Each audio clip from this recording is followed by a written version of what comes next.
dans la série Mon Algérie à moi, j'ai beaucoup de bonheur aujourd'hui à recevoir un nouveau témoin. Rien dans son histoire ne le prédestinait au cinéma. Ses ancêtres étaient éleveurs de moutons sur les hauts plateaux de l'Ouest algérien.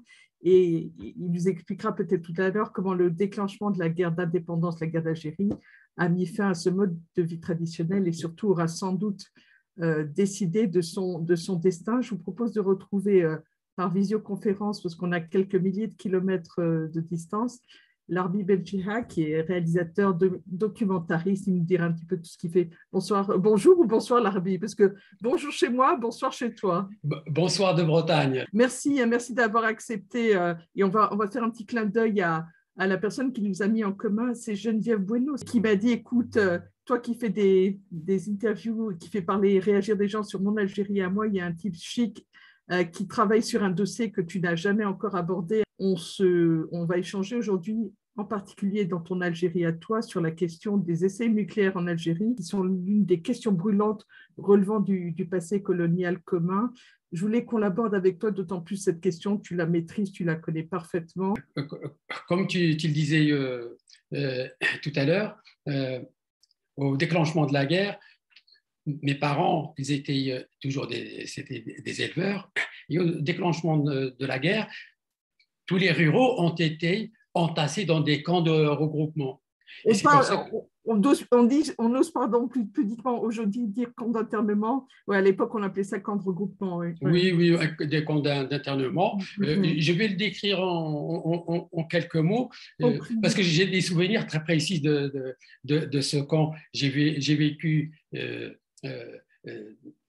des malheurs et des bonheurs dans ce camp. Et, je me rappelle bien, c'était un camp qui était entouré de barbelés, avec un mirador, et il n'y avait qu'une seule sortie, qui était gardée par des militaires évidemment, et il faut, quand on sort ou on rentre, il faut vraiment montrer pas de blanche. Voilà, tout à fait. Et vous savez pourquoi ils ont entassé les gens dans des camps? C'est pour mieux les surveiller et pour les couper pour couper les combattants du FLN de leur base. Et figurez-vous, comme la plupart c'était des éleveurs, donc ils rentraient le soir avec leur troupeau de moutons et le matin ils sortaient avec leur troupeau de moutons. Et comme les militaires leur fouillaient leur musette, et s'ils trouvent juste une galette, bon, tu passes, il n'y a pas de problème, et pour qu'ils ne donnent pas à manger aux maquisards. Mais les gens, ils attachaient des galettes sous le ventre des moutons. Et évidemment, ils sortaient des dizaines et des dizaines de galettes qui sont attachées sous le ventre. Aussi des soldats français. Absolument. Parce qu'ils ne fouillaient pas les moutons. Et, alors, dans ce camp, pourquoi je dis j'ai vécu voilà, les mauvais souvenirs, c'est que on voyait, pas quotidiennement, mais presque, des cadavres de maquisards qui sont tués par l'armée française, et les amener et l'exposer au milieu du camp. Et ils obligeaient les gens à venir les voir. Et nous, enfants, on venait et on voyait les cadavres. Et sur cette même place, j'ai découvert le cinéma, que je connais. Non, je ne connaissais pas du tout de cinéma, on n'avait pas de radio, les télévisions n'existaient pas. Les premières images que j'ai vues, c'était Charlie Chaplin. Et c'était fabuleux. On attendait, je crois que c'était une fois par semaine, ils projetaient des films, ou une fois tous les 15 jours, mais vraiment des rendez-vous qu'on attendait. On s'asseyait tous par terre. Il y avait, c'est à l'extérieur, hein, c'est un mur blanc, et puis ils projetaient des films de Charles Chaplin, Buster Keaton, bref, Laurel et Hardy, toute cette bande-là. Et c'était des moments de bonheur. Moi, ça m'a toujours marqué, même actuellement. Je regarde souvent des Chaplin, je les connais par cœur. Quand on évoque l'Ouest algérien, tu peux nous préciser Au départ, c'était une ferme qui est devenue une caserne, et ils ont installé ce camp à cet endroit-là. Ça se trouve, pour les gens qui connaissent, donc c'est entre Sidi Bel Abbès et Ain Temouchent. Donc, Sidi Bel Abbès, Ain Temouchent, c'est environ 60 km de distance. Et nous, on est vraiment au milieu, et on est à quelques 50-60 km de Tlemcen, de Nedroma, de Benissaf et d'Oran, vraiment au milieu. Mais vraiment, les hauts plateaux, c'était des dachras, il n'y avait pas du tout de villages. Les seuls Français qu'on connaissait, c'était des militaires. S'il n'y avait pas la guerre, à l'heure qu'il est, j'aurais été éleveur comme mes parents, travaillant la terre, etc. Mais comme on était au camp, il y avait une école, une toile de tente qui faisait office d'école, et nos instituteurs, c'était des militaires. C'est comme ça qu'il se trouve qu'on a été à l'école, sinon on n'aurait jamais été à l'école, je pense. Il y avait des films humoristiques, hein, mais il y avait aussi, et je me rappelle très, très, très bien, des documentaires qui nous montraient les bienfaits déjà de la colonisation. Oui, les fameux films de propagande. Oui, exactement. En quelque sorte, c'était des opérations d'acculturation aussi. Le fait qu'on aille à l'école, qu'ils ont ouvert une école pour qu'on y aille, c'est aussi, ça fait partie de l'acculturation, je pense. À l'indépendance, il y avait l'inverse qui se produisait. On avait d'autres films qui nous racontaient, qui déconstruisaient toutes ces images, toutes ces images qu'on a vues. Ils déconstruisaient toute cette histoire pour nous inculquer une autre histoire, c'est que l'Algérie, c'est arabe, c'est musulman, etc. Et socialiste aussi, il ne faut pas oublier ça. Notre propos aujourd'hui, c'est d'aborder des questions souvent qui ont été oubliées par l'histoire ou malmenées par l'histoire de nos deux pays communs, la France et l'Algérie. Et je voulais effectivement, parce qu'on me l'a demandé également, donc ça tombait bien, je voulais qu'on aborde ces questions délicates, cette épine dans le pied des relations franco-algériennes. Quelle est l'histoire, quelle est la genèse des essais nucléaires en Algérie qui remonte à 63, c'est ça? C'est commencé en 57, mais je vais te raconter tout ça. Et je vais en profiter parce qu'en ce moment, c'est la commémoration des accords d'Évian. Exactement. Voilà. Okay. Et les essais nucléaires et d'autres expériences militaires et scientifiques, tout ça a été discuté aux accords d'Évian. Et à cause des essais nucléaires constitués, et de manière générale, le Sahara constituait vraiment la pierre d'achoppement des négociations. C'était vraiment très difficile, très violent, très compliqué pour trouver une solution. Parce que, pourquoi? D'une part, pour le général de Gaulle à l'époque, pour lui, l'Algérie, c'est le Nord. Le Sahara ne fait pas partie de l'Algérie. Pour lui, le Sahara, c'est une mer de sable, etc. Il appartient à celui qui l'a mis en valeur, donc à la France.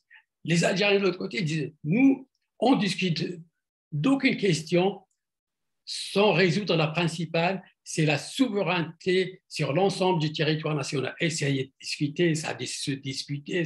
Et ils me disaient, les négociateurs que j'avais rencontrés, ils me disaient, à cause du Sahara, la guerre s'est prolongée d'une année, sinon plus, à cause de cette question-là. Elle a été résolue en février 62, au dernier pourparlers dans le Jura au Rousse. On comprend qu'effectivement, la France n'était pas du tout prête à lâcher le Sahara. Alors, à l'époque, pas uniquement pour les essais nucléaires, mais pour les matières, effectivement, le sol qui regorgeait de gaz et de pétrole. Ouais. Le sol qui regorgeait de gaz et de pétrole, on venait de le trouver. Il y avait les essais nucléaires, bien sûr. Mais il y avait aussi le centre d'essais d'engins spéciaux, les fameux fusées Véronique, qui étaient testées et mises au point au Sahara, qui sont les ancêtres de la fusée Ariane. Il y avait aussi les satellites, toute la série Astérix, qui était testée là-bas. Et il y avait aussi la base des essais chimiques. Et les essais chimiques, ça ne datait pas des années 60. C'était dès le 1930, on avait ouvert un centre d'essais d'armes chimiques. On situe un peu juste le cadre, le décor. Oui, voilà. Pour procéder à ces essais, il fallait un endroit relativement vaste, isolé, et vraisemblablement la France, dans ses nombreuses colonies, est allée vers une colonie qui s'y prêtait plus particulièrement, sur laquelle la population n'était pas trop regardante, qui était l'Algérie. Enfin, voilà, oui, voilà. Ils leur ont pas demandé leur avis. Oui. Voilà. Alors, avant de jeter le dévolu sur le Sahara, ils sont allés en Corse. Ils voulaient le faire en Corse. Et là, tous les Corses et les élus se sont levés comme un salon, et ils ont dit nous, on ne veut pas de ça chez nous. Donc, ils sont allés dans les Pyrénées. Et les Pyrénées, c'est des montagnes, mais il y a des habitants. Et donc, ils ont renoncé. Ils sont allés aux îles Kerguelen. Et là, ils ont trouvé que les questions climatiques, c'était horrible, donc ils ne pouvaient pas le faire. Et ils ont trouvé une petite île qui s'appelle l'île Samoa en Océanie. Là, ça leur convenait. Mais pour l'époque, c'était 48 heures d'avion pour y aller. Le Sahara, c'était 3 heures d'avion, vous vous rendez compte, 3 heures maximum 4 heures d'avion, donc c'est vraiment à proximité des centres de recherche scientifique du CEA, etc. Donc, ils ont choisi le Sahara. Moi, je comprends qu'ils choisissent le Sahara pour la question de distance, etc. Mais sur des critères mensongers. Quand le général Ayré est allé en 1957 chercher, il a dit « J'ai trouvé un endroit idéal pour faire ces essais parce que c'est un endroit désert, pas une arbre qui pousse, la sécheresse a fait son œuvre et on pourrait faire les explosions comme on veut sans gêner personne parce qu'il n'existe personne. » Et Gilles Mock, qui était le délégué français à l'ONU, en 1958 aussi, il a fait une conférence dans la plénière de l'ONU et il a tenu la même chose. Il a dit c'est un endroit désert où on va faire des essais. Alors que Reagan, il était à 47 km, mais il n'y avait pas que Reagan, il y avait tous les Ksours, les petits villages alentours, c'était là. Il y avait la transsaharienne qui passe, il y avait des caravanes qui passent. Et ce qu'on ne connaît pas trop, parce que l'histoire n'en parle pas, dommage, c'est qu'avant de commencer les essais, sur le nord, ils ont créé des camps où on a entassé des nomades. Les nomades qui sont des éleveurs et ils se déplacent au gré des pâturages. Et en fait, on les a obligés, ils étaient cantonnés dans des camps d'internement. Il y a une très, très belle analyse de Bourdieu et Sayad sur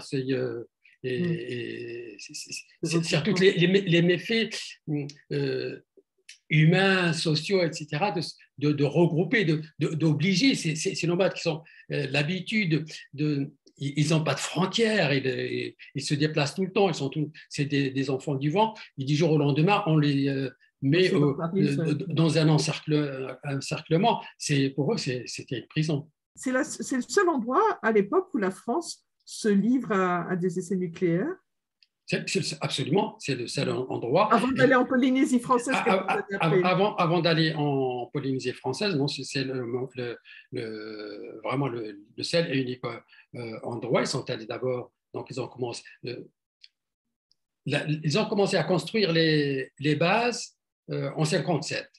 Parce qu'il faut voir les constructions, c'est colossal ce qu'ils ont fait là-bas. Oui, bien sûr. Il reste tous les blocos qui ont fermé les appareils de mesure, les caméras ultra rapides, les tubes neutroniques qui vont...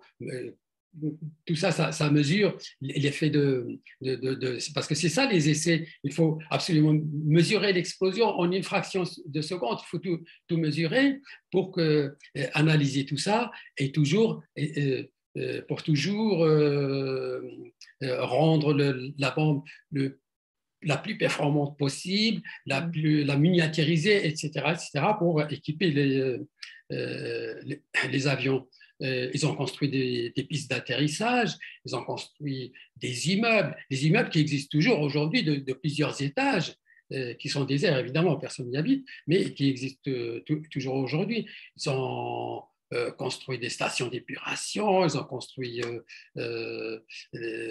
creusé des puits, ils ont construit les labos de physique du CEA.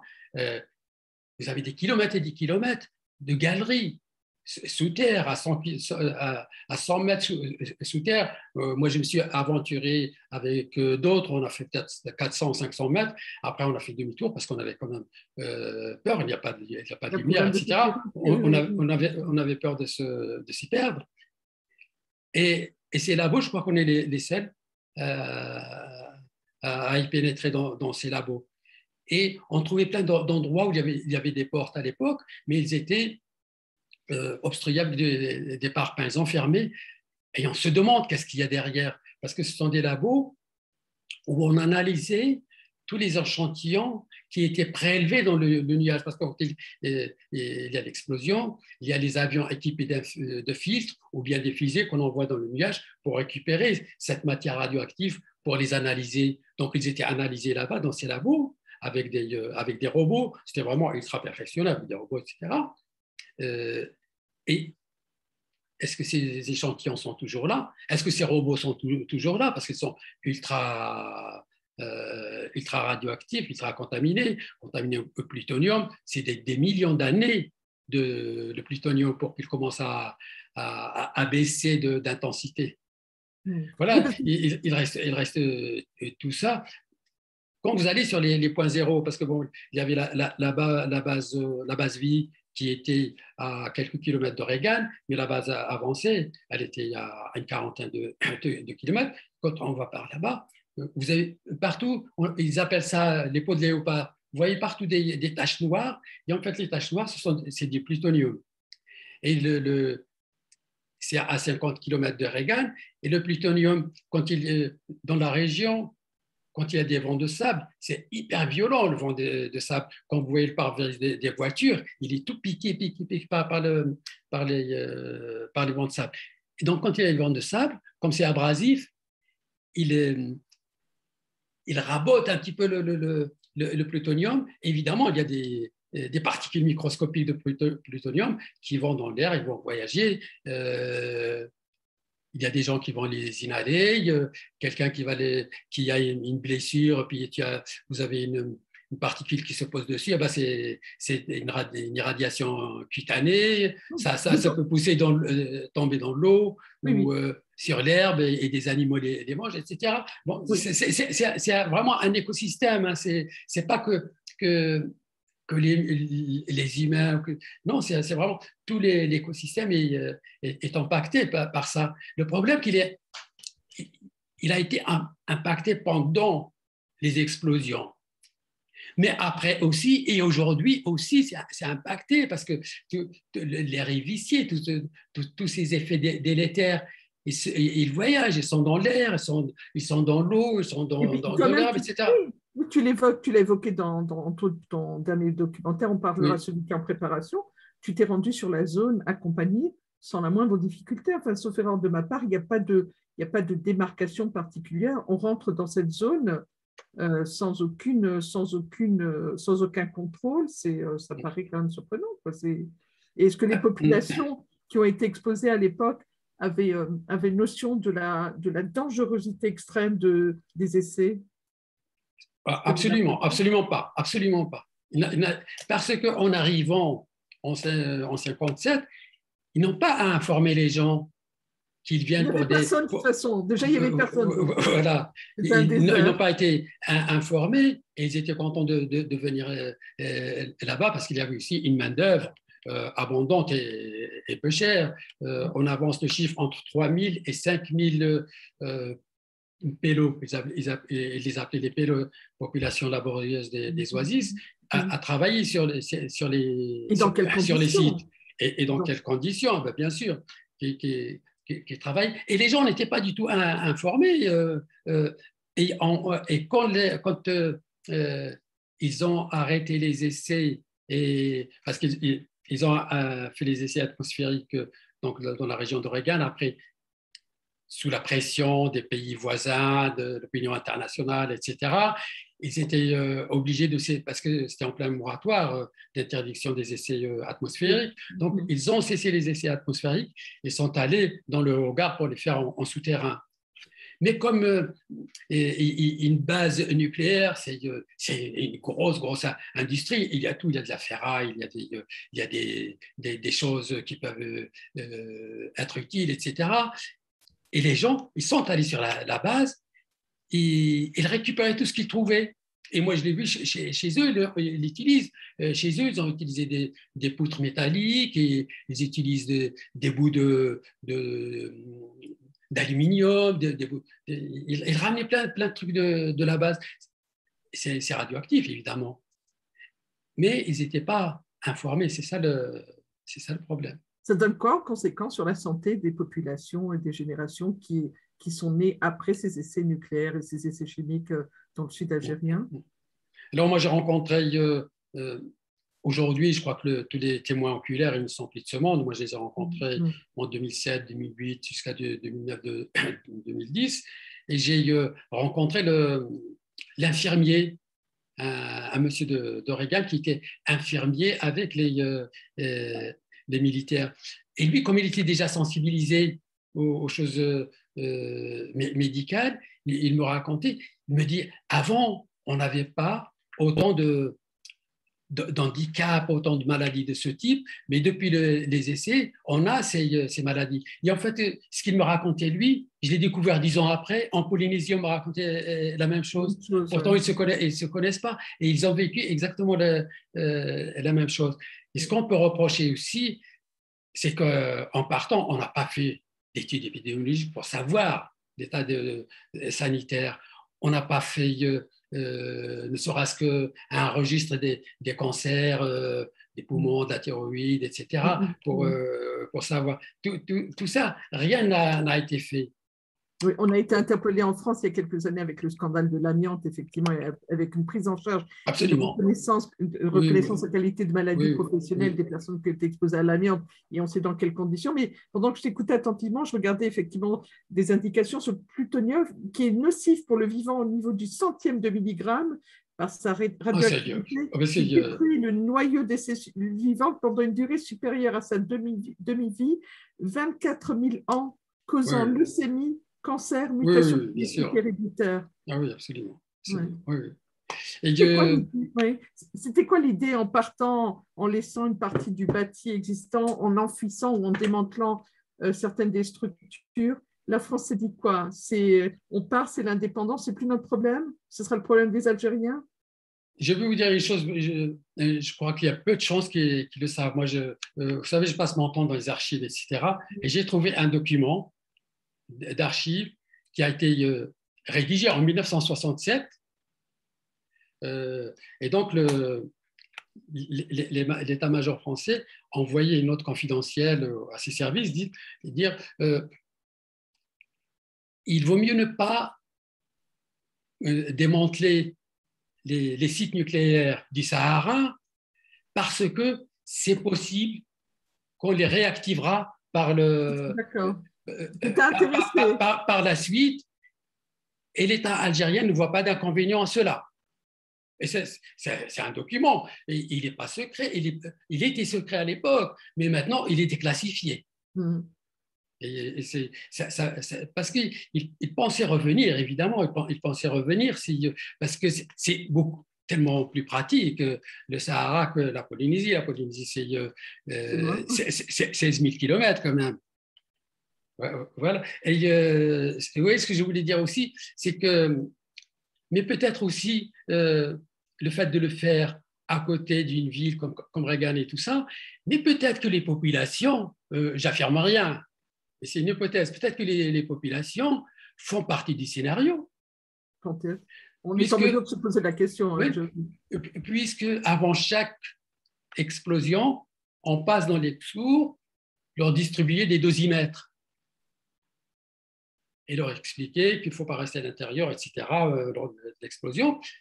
Et après l'explosion, un jour après, on vient récupérer les dosimètres, parce que le dosimètre, il comporte tous les éléments. Est-ce qu'ils étaient atteints de la radiation et des radiations ou pas? Mais le dosimètre, il a une mesure à peu près, disons, un peu aléatoire, ce n'est pas très précis. Et quelques semaines après, on vient avec un appareil qui s'appelle un spectrogamma, qui, lui, c'est un énorme appareil. On met la personne à l'intérieur comme sur un lit de camp, et on la rend dans le truc. Et puis, et là, la machine est très performante. Elle mesure vraiment l'intensité des radiations et les éléments physiques qui ont été inhalés ou absorbés par la personne. Donc toutes ces choses-là, ça existe. Ça existe. Ils sont peut-être au Château d'Ivry, ou je ne sais pas, ils sont dans des endroits, les dossiers existent. Vous savez, quand ils faisaient les essais nucléaires, tout était consigné, tout. Moi, j'ai rencontré interviewé un monsieur un vétéran qui était là-bas, et lui, il était affecté au service des enfouissements du matériel. Il m'a dit, mais on notait tout, même une boîte d'allumettes, un paquet de cigarettes, un tournevis, une vis, un réacteur d'avion, un engin, etc. Il m'a dit tout.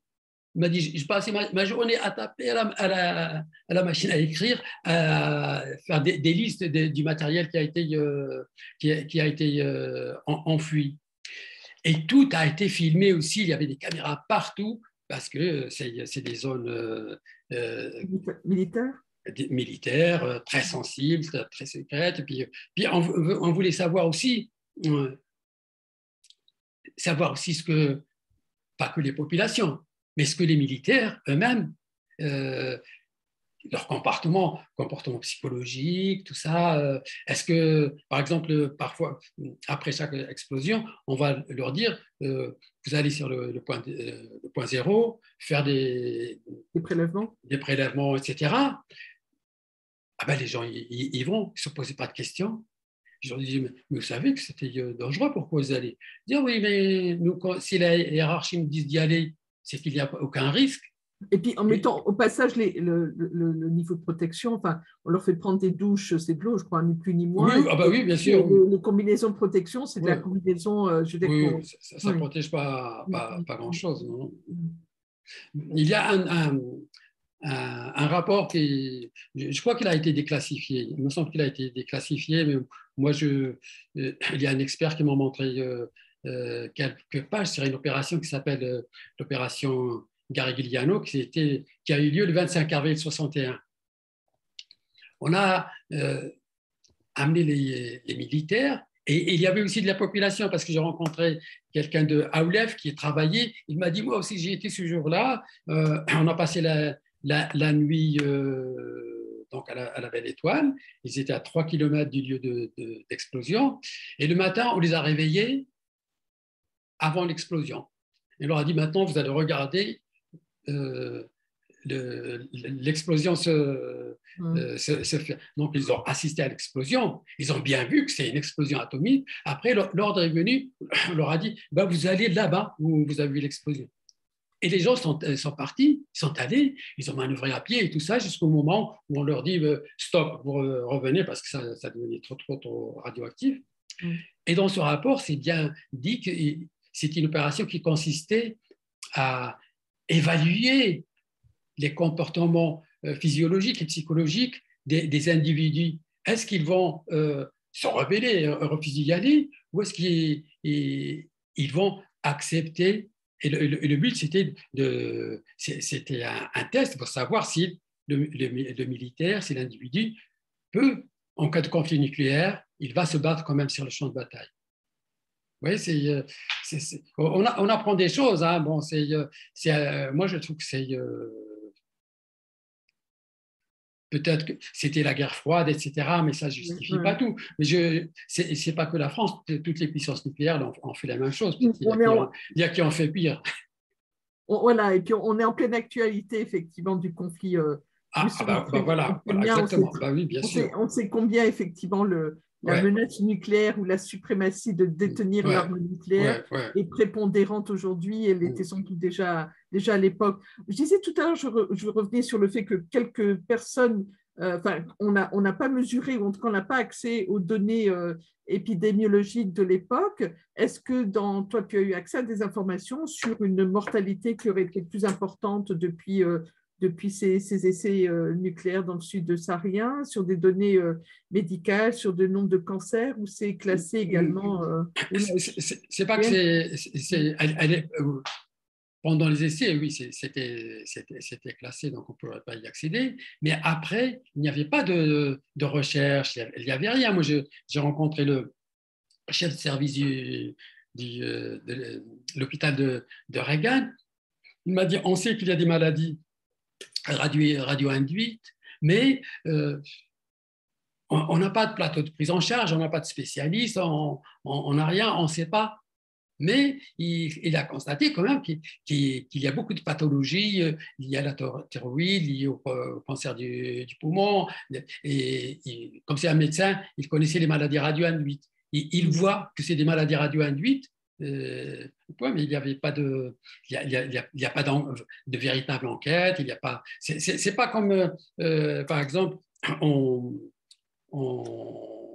en Nouvelle-Zélande, où il y avait réellement une enquête, parce qu'il y avait les essais nucléaires britanniques là-bas, et il y avait le professeur Hall Rowland, qui a fait, lui, pendant 5 ans, avec toute son équipe, ils ont fait un travail fabuleux, et eux, ils ont trouvé effectivement qu'il y a les populations qui étaient autour des sites développaient beaucoup plus de pathologies que les autres populations.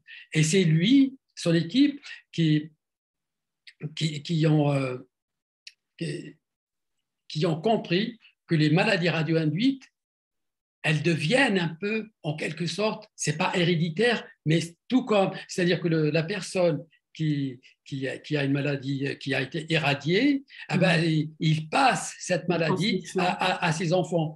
Et ces enfants, s'ils les passent à leurs enfants, etc., et comme dit le professeur Alain Dubois, il n'y a pas de raison que ça s'arrête. Pour que ça s'arrête, il faut éliminer tous ceux qui sont porteurs. Vous voyez un peu ça veut dire voilà, c'est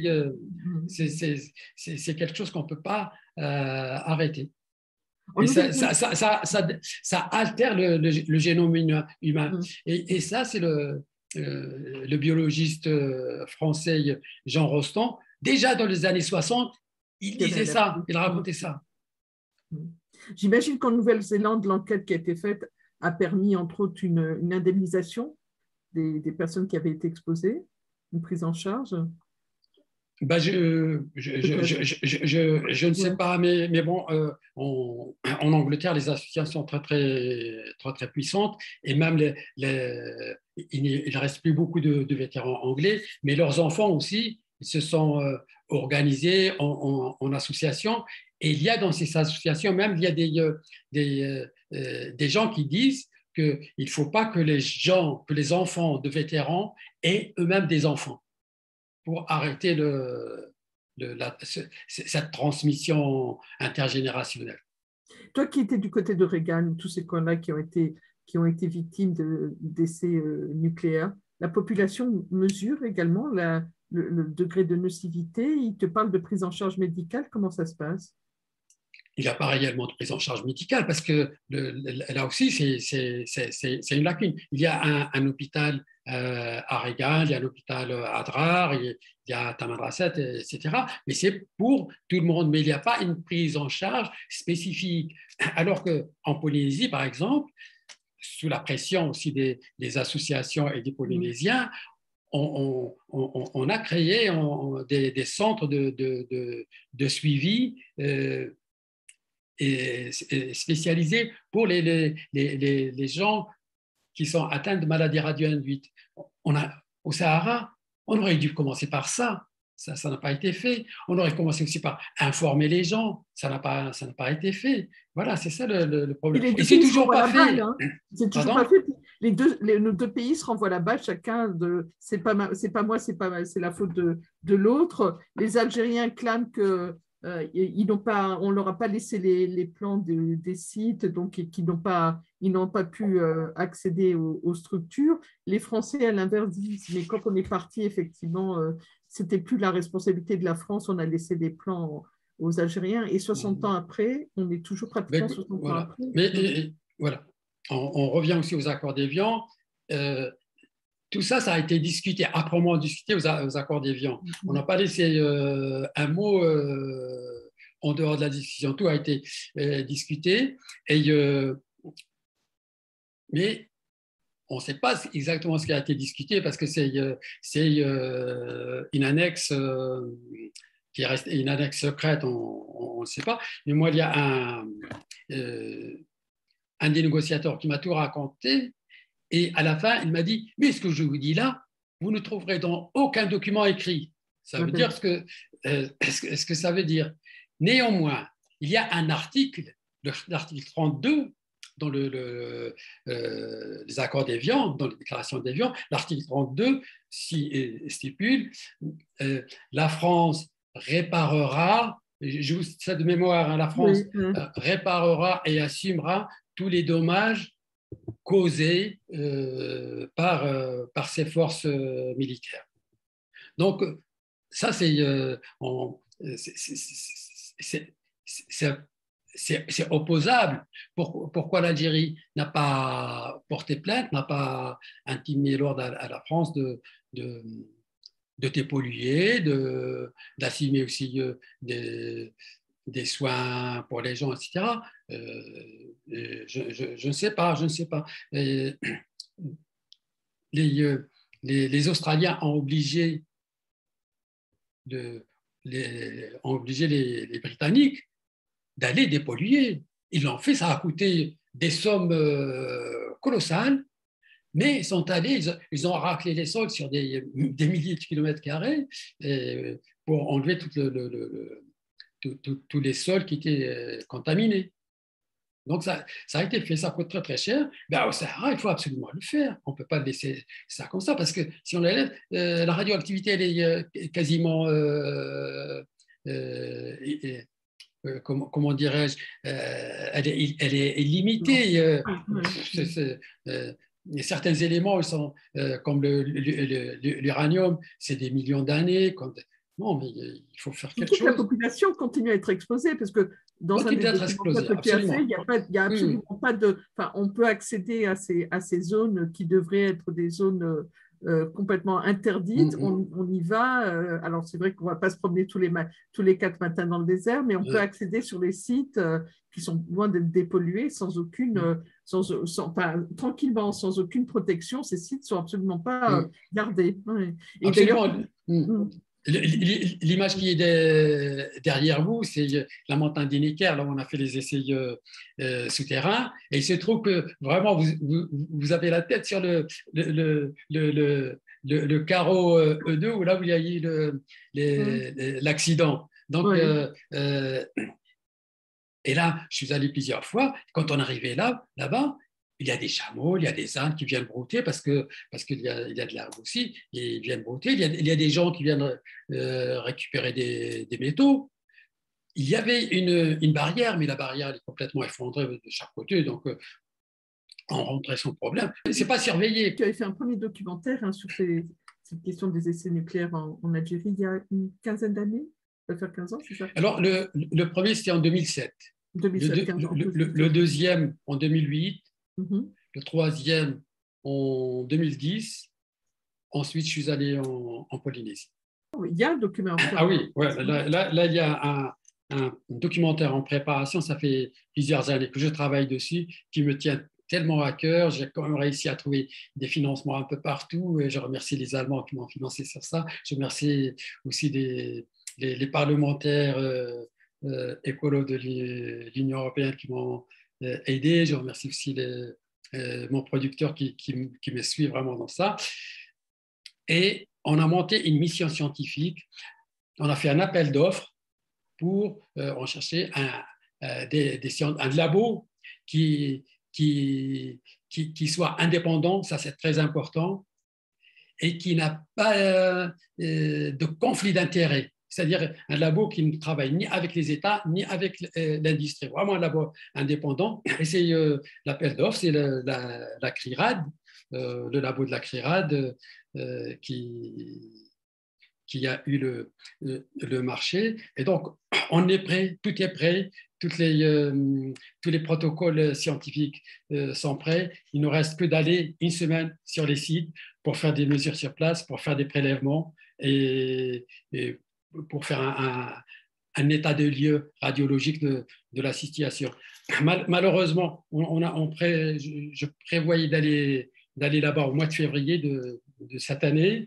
Donc, moi, je suis allé à Alger pour demander les autorisations. Malheureusement,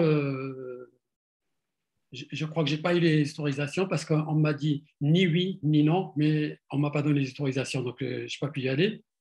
Maintenant, on ne peut pas y aller. Vous savez, les Sahara, actuellement, c'est le vent de sable. Vous avez vu l'épisode des vents du Sahara qui est arrivé jusqu'ici. Oui. Après, ça va être, quand les vents de sable vont cesser, il va être très, très, très, très chaud. Donc, moi, je vais bientôt reprendre mon bâton de pèlerin pour préparer le terrain pour novembre. Au mois de novembre, on peut y aller là-bas. Et j'espère qu'au mois de novembre, ils vont nous laisser aller faire cette mission scientifique très, très utile pour l'Algérie, très utile pour les habitants de là-bas, très utile pour l'écologie, pour l'environnement, pour la faune, pour la flore. C'est très utile pour tout le monde. Et ne pas le faire, c'est vraiment maintenir cet état délétère sur la région, sur les populations. J'espère qu'ils vont nous laisser y aller. On ne sera pas nombreux. Il y a des scientifiques français de la CRIRAD et de scientifiques algériens. Il y a le professeur Mostafa Khiati et le docteur Ahmad Mansouri. Donc, c'est des gens les gens qui vont avec moi là-bas, que ce soit les deux Français de la CRIRAD ou les deux Algériens, ils connaissent très, très bien ces questionnements. La CRIRAD, Bruno Chariran, qui est le directeur du laboratoire, il a été partout, à Fukushima, Tchernobyl, partout dans le monde. C'est vraiment quelqu'un que... Moi, je fais tout pour qu'il va là-bas parce que c'est quelqu'un de très, très honnête, de très, très compétent. Et c'est vraiment la générosité du scientifique. C'est des gens qui... en Algérie, M. Khiati, c'est un professeur de médecine il travaille autour de ces questionnements depuis des dizaines d'années. Il a écrit des livres. Moi, j'ai lu son dernier livre. Il est passionnant. C'est une enquête vraiment fabuleuse. Monsieur Mansouri qui travaille au centre nucléaire d'Alger. Donc, c'est des gens, c'est pas des fous furieux, quoi. C'est des scientifiques posés, etc. Et ils font ce que la science. C'est pour ça que, pourquoi moi j'ai voulu monter cette mission, pour qu'on ne reste pas dans la rumeur, pour qu'on ait les choses vraiment attestés, qui deviennent opposables devant la justice, etc., parce que c'est des vraies données scientifiques. Ce n'est pas juste des rumeurs, ah oui, il y a de la radioactivité, etc. On veut savoir c'est quoi comme radioactivité, quels sont les effets, quelle est leur durée de vie, quelles sont les préconisations. Tout ça aussi, il faut préconiser. On ne va pas juste dire que c'est pollué, point. On va dire de quoi c'est pollué et qu'est-ce qu'il faut faire. Et là, on peut renvoyer dos à dos les deux pays qui nous sont chers, la France et l'Algérie. Je veux dire, là-dessus, il y a des responsabilités, je vais dire, partagées. Le dossier est entre ces deux pays pour avancer, pour transmettre aussi cette histoire aux jeunes générations qui ne connaissent pas. Moi, c'est un coup de gueule que je vais passer là. J'ai été assez catastrophée il y a quelques jours sur les réseaux sociaux de voir de jeunes étudiants algériens en France qui disaient c'est bizarre, actuellement, les télés françaises et même Arte passent beaucoup de documentaires sur l'Algérie. Qu'est-ce qui se passe au mois de mars? Bah oui. Voilà. C'est le 60e anniversaire des accords d'Évian. Bah oui, bien sûr. Non, mais voilà, on en est là 60 ans après, à une espèce d'occultation comme ça, des choses. Alors, c'est une histoire que tu nous contes et sur laquelle tu vas continuer à travailler, dont la France et l'Algérie se n'honorent pas trop, et la France en l'occurrence, mais c'est pas parce qu'on n'a pas toujours un passé glorieux qu'il faut qu'il faut le cacher. Au contraire, il faut trouver une solution et régler cette problématique dans le Sahara algérien. Voilà, absolument. Pour avancer, il faut regarder le passé sereinement, Réparer ses honnêtement. erreurs. Voilà, c'est exactement. Moi, à la limite, je dirais, bon, des fois, bon, la France, je crois, enfin, c'est les militaires français, pas la France, il faut pas tout mélanger, mais les militaires français n'ont pas envie qu'on aborde cette période parce que c'est pas glorieuse. Il y a des gens qui ont été radiés, il y a des surfaces qui ont été irradiées, il y a la faune, etc. Mais les Algériens, ils ne sont pas pour rien dans cette histoire, je ne vois pas pourquoi. Ils empêchent qu'on aille travailler sur ces choses-là. Ouais. Moi, franchement, je ne comprends pas. Je ne comprends pas. Et surtout que jusqu'à la dernière fois là, avant, j'allais à Alger, je vais dans les bureaux concernés, dans les ministères, on me donnait l'autorisation le jour même. J'arrive, j'ai l'autorisation, le lendemain, on prend l'avion pour aller à Adrar ou à Tamanrasset. Il n'y avait jamais de problème. Et là, franchement, j'étais un peu très étonné. Ouais. Ah oui, c'est étonnant, je ne comprenais pas. Jusqu'à l'heure actuelle, je ne comprenais pas pourquoi on me le refusait. Parce que je ne leur demande pas d'argent à l'Algérie. Non, je vais juste, en tant que citoyen franco-algérien, j'ai envie de mettre ce que je sais faire à la disposition de ces populations. C'est tout. Parce que le Sahara, c'est une région fabuleuse. Voilà, des fois, je ne comprends pas trop toujours les décisions politiques. Mais je ne suis pas politique. Voilà, et puis ils ne connaissent pas ton entêtement parce que toi comme moi, quand on nous ferme la porte, on passe par la fenêtre. Ah oui. En tout cas, merci de livrer cette histoire enfouie sans vouloir faire de mauvais jeux de mots. Mais voilà, il faut connaître, non pas pour attiser les rancœurs, mais au contraire pour trouver des solutions. Absolument. Se dire que là, 60 ans après, c'est juste pas possible qu'on occulte ces moments terribles de notre histoire commune.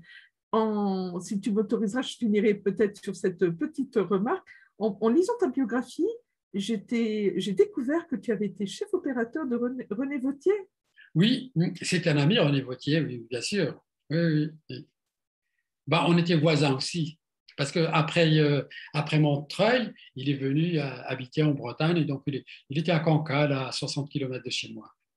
Joli clin d'œil de ton Algérie à toi. Il y a tellement de facettes, mais on voulait en tout cas aborder aujourd'hui un sujet parmi les nombreux dossiers que tu as traités, sur lesquels tu continues de travailler, cette question des essais nucléaires, effectivement, qui est loin d'être réglée et pour lesquels on espère réellement un début de solution. Voilà, parce que honnêtement, moi, je pense que la mémoire, il n'y a pas que les États qui s'en emparent. Toi, moi, nous aussi, en tant que citoyens, aussi, la mémoire nous appartient. Peut-être pas, c'est pour ça aussi qu'on travaille sur ces choses-là. Et peut-être c'est pour ça aussi qu'en ce moment, je travaille sur un documentaire sur René Vauthier. J'ai senti. Alors, mon Algérie à moi, elle est pluriculturelle, elle est multiple, elle est plein d'hommes et de femmes qui sont bienveillants, qui ont plein de choses à raconter. Et effectivement, si vous voulez témoigner, il suffit pas. Enfin, le fait d'être kabyle n'est pas une condition sine qua non. La preuve en est. Je voulais juste te remercier vraiment du fond du cœur pour ce que tu fais, mais c'est parce que moi aussi, j'ai découvert beaucoup de choses en regardant tes films sur YouTube aussi. Et tu sais, j'espère qu'on aura l'occasion de collaborer. Eh ben, j'espère. Ce n'est qu'un début. La liste continue. Tu m'étonnes. Mille merci en tout cas du temps que tu nous as consacré cet après-midi. Prends soin de toi. On sort de cette situation sanitaire. On n'en est pas complètement sorti, mais on va continuer à être prudent. Et puis, évidemment, si vous souhaitez poser des questions ou réagir sur cette vidéo, vos commentaires sont les bienvenus. Et si vous avez des questions que vous voulez qu'on fasse suivre à l'Arbi, je me ferai un plaisir de lui faire suivre. Merci en tout cas de ce joli témoignage. On est en 2022, l'histoire c'était hier, mais effectivement, on dit toujours que pour avancer, il faut savoir d'où on vient.